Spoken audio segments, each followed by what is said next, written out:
अब हम आपको भारत के स्टार्टअप्स पर चल रहे एक नए विवाद के बारे में बताएंगे। इसमें सबसे बड़ा सवाल यह है कि अगर हम भारत के स्टार्टअप्स की तुलना चीन के स्टार्टअप्स से करें तो चीन के स्टार्टअप्स सेमीकंडक्टर चिप्स बना रहे हैं और भारत के स्टार्टअप्स आज भी आलू के चिप्स बना रहे हैं। और वो दिन कब आएगा जब भारत के स्टार्टअप्स आर्टिफिशियल इंटेलिजेंस, रोबोटिक्स और ईवीज पर भी काम करेंगे।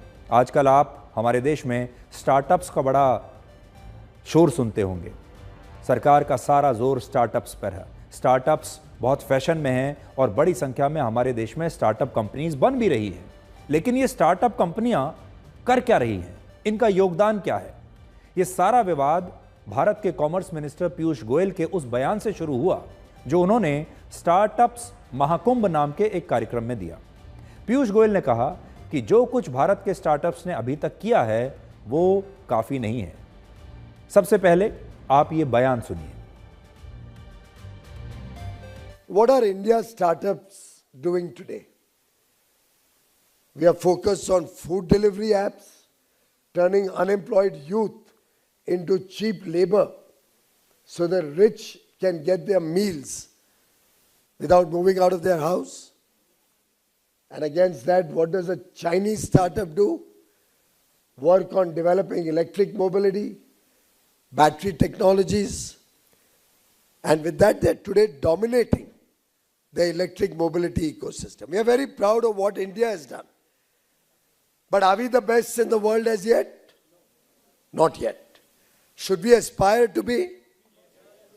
Or are we going to be happy being delivery boys and girls?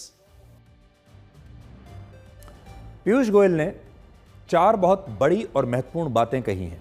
पहला, क्या भारत के लोग सिर्फ कम तनख्वाह पाने वाले, कम वेतन पाने वाले डिलीवरी बॉयज या गर्ल्स बनकर ही रह जाएंगे?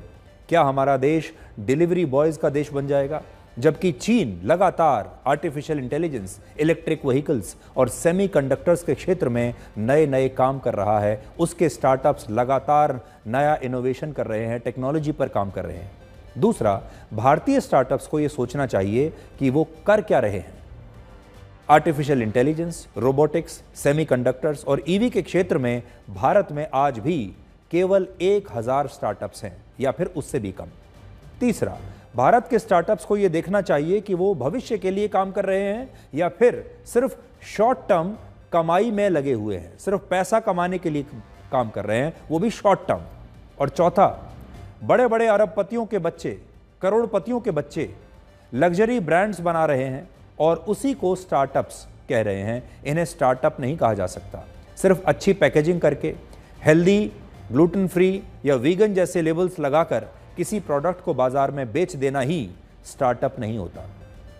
कोई फैंसी आइसक्रीम बनाना, कोई केक बनाना, यह स्टार्टअप नहीं है। पीयूष गोयल असल में इनोवेशन और स्टार्टअप के सही मायने बताना चाहते थे। इनोवेशन क्या होता है, स्टार्टअप की सही परिभाषा क्या होती है, लेकिन कुछ लोगों को उनका यह बयान पसंद नहीं आया और फिर इसी पर एक नई बहस शुरू हो गई।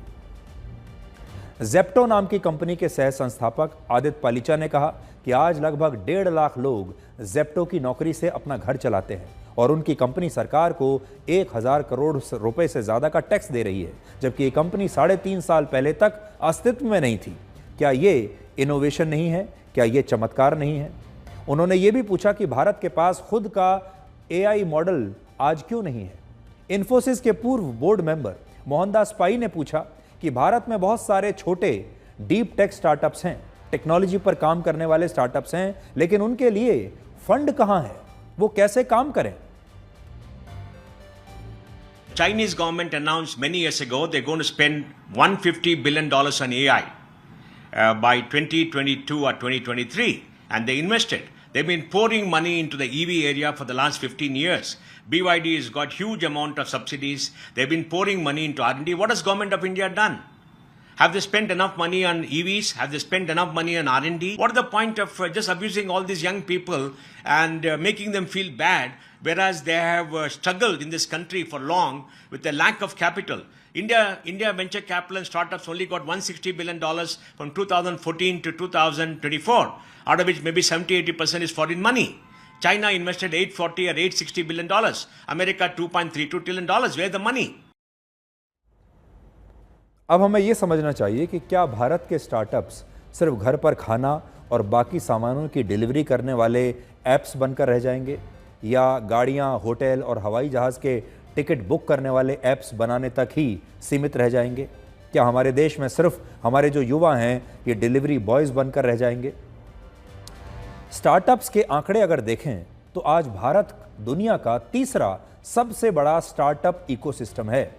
9 साल पहले जनवरी 2016 में स्टार्टअप इंडिया कार्यक्रम की शुरुआत हुई थी। तब भारत में मात्र 500 स्टार्टअप काम कर रहे थे और इनकी संख्या अब 1,59,000 से ज्यादा हो चुकी है।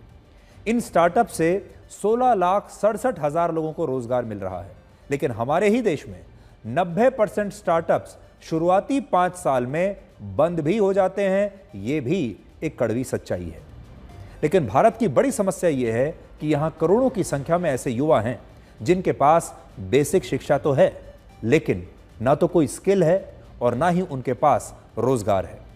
दुनिया भर की बड़ी बड़ी मल्टीनेशनल कंपनियों ने और भारत के स्टार्टअप्स ने इन बेरोजगारों को ही भारत की असली ताकत समझ लिया है और उन्हें यह लगा कि ऐसा बिजनेस आइडिया लाया जाए बाजार में जिससे बहुत सस्ते दामों पर इन बेरोजगार युवाओं को डिलीवरी बॉयज बना दिया जाए, ड्राइवर्स बना दिया जाए, या फिर इनसे कॉल सेंटर्स में काम करवाया जा सके। और इतना चीप लेबर दुनिया के किसी भी देश में आपको नहीं मिलेगा, जहां युवा जो है उसकी बेसिक एजुकेशन है उसके पास, लेकिन स्किल सेट ना होने की वजह से, काबिलियत इतनी ना होने की वजह से वो बहुत सस्ते दाम पर कुछ भी मेहनत मजदूरी करने के लिए तैयार हो जाता है। असल में गलती किसकी है? इसमें गलती ना तो स्टार्टअप्स की है और ना ही इन बेरोजगार युवाओं की है। गलती है 75 साल से चले आ रहे भारत के प्रशासन की, हमारे देश के सिस्टम की, हमारे देश के इकोसिस्टम की, जिसमें हमने कभी भी ना तो शिक्षा पर ध्यान दिया और ना ही स्किल पर ध्यान दिया। चीन के स्टार्टअप्स के साथ तुलना करने से पहले हमने देखिए बड़ी आसानी से यह तुलना तो कर दी कि चीन के स्टार्टअप्स को देखिए और हमारे स्टार्टअप्स को देखिए, लेकिन उससे पहले हमारी शिक्षा व्यवस्था की तुलना भी चीन की शिक्षा व्यवस्था से करनी चाहिए थी। जरा चीन की शिक्षा व्यवस्था देखिए और फिर अपने देश की शिक्षा व्यवस्था देखिए। चीन के स्कूलों को देखिए, कॉलेजेस को देखिए, फिर हमारे देश के गांव देहात के स्कूलों और कॉलेजों को देखिए। हमारे देश में उन युवाओं में 18% बेरोजगारी है जिन्होंने सिर्फ स्कूली शिक्षा प्राप्त की है। ग्रेजुएट युवाओं में 29% बेरोजगार हैं, जबकि ऐसे लोग जो बिल्कुल अनपढ़ हैं उनमें बेरोजगारी दर मात्र 2.4% है। इससे आपको क्या पता चलता है? जो ग्रेजुएट्स हैं उनमें सबसे ज्यादा बेरोजगारी दर है। जो स्कूल तक पढ़े हैं उनमें उससे दूसरे नंबर पर बेरोजगारी दर है, और जो बिल्कुल नहीं पढ़े हैं उनमें सबसे कम बेरोजगारी दर है। यानी पढ़े लिखे लोगों में हमारे देश में ज्यादा बेरोजगारी है। लोग पढ़ लिख जाते हैं लेकिन नौकरी नहीं लगती, और यही कारण है कि फूड डिलीवरी एप्स पर काम करने वाले 7 से 10 लाख लोगों में से 1/3 लोग ग्रेजुएट्स हैं। ये वो ग्रेजुएट्स हैं जो डिलीवरी बॉयज बनने के लिए तैयार हो जाते हैं, छोटा मोटा काम करने के लिए तैयार हो जाते हैं, बावजूद इसके कि वो ग्रेजुएट्स हैं, सिर्फ इसलिए कि उनके पास एक तो नौकरी नहीं है और दूसरी बात यह है कि कोई स्किल सेट भी नहीं है। इसलिए कभी उन्हें डिलीवरी बॉय बनना पड़ता है, कभी वो गाड़ी चलाने लगते हैं, कभी कोई और छोटा मोटा काम करने लगते हैं, और या फिर किसी को अगर अच्छी अंग्रेजी बोलनी आती है तो वो कॉल सेंटर में नौकरी करने लगता है। और ये जो डिलीवरी बॉयज़ हैं ये तो महीने में 20,000 रुपये से भी कम कमा पा रहे हैं। इसलिए इसमें एक दूसरे को दोष देने से कुछ नहीं होगा। काम तो सभी कर रहे हैं, स्टार्टअप्स भी कर रहे हैं, वो भी स्टार्टअप्स को भी अपने कर्मचारियों को तनख्वाह देनी है। कोई स्टार्टअप ये नहीं चाहता कि वो 2-4 साल में जाकर बंद हो जाए, इसलिए सब पैसा कमाना चाहते हैं, सब सफल होना चाहते हैं। लेकिन ये भी तो देखना होगा कि हमारे देश की हालात क्या हैं, हमारे देश में चलता क्या है, हमारे देश के बाजार में ज़रूरत किस चीज़ की है, और हमारा जो प्लस पॉइंट है यानी हमारी ताकत क्या है। हमारी ताकत तो ये कभी थी ही नहीं कि हमारे देश में बड़े बड़े वैज्ञानिक हैं, हमारे देश में बड़े बड़े शोध हो रहे हैं, हमारे देश में R&D हो रहा है। ये तो हमारी ताकत कभी रही ही नहीं। अब ज़रूर पिछले कुछ वर्षों में रिसर्च एंड डेवलपमेंट पर स्किल सेट को बढ़ाने में सरकार लगी है, लेकिन 5-10 साल में इतना बड़ा देश बदल नहीं सकता। इसलिए सबको मिलकर काम करना पड़ेगा और सबसे पहले हमें हमारे देश के इकोसिस्टम को, और सबसे बड़ी बात तो यह है कि हमारी शिक्षा व्यवस्था को पहले हमें सुधारना पड़ेगा। तब जाकर हमारे देश में ऐसे स्टार्टअप्स बनेंगे जो एआई पर काम करेंगे, ईवी पर काम करेंगे और भविष्य की टेक्नोलॉजी पर वो काम कर पाएंगे। और जब तक ऐसा नहीं होता तब तक आपको ऐसे ही फूड डिलीवरी ऐप से काम चलाना पड़ेगा, इनोवेशन के नाम पर, स्टार्टअप्स के नाम पर। ऐसे ही गाड़ियों के एग्रीगेटर बनकर हम दुनिया को ये बताते रहेंगे कि हमने भी स्टार्टअप बना लिया है, हम भी इनोवेशन कर रहे हैं। और इसी प्रकार से लोग हमारे देश को यही मानने लगेंगे, दुनिया भर के लोग, कि ये डिलीवरी बॉयज़ का देश है, डिलीवरी करने वाले लोगों का देश है। यहाँ पर सस्ती डिलीवरी होती है, यहाँ पर सस्ते ड्राइवर मिलते हैं, यहाँ पर सस्ते मजदूर मिलते हैं।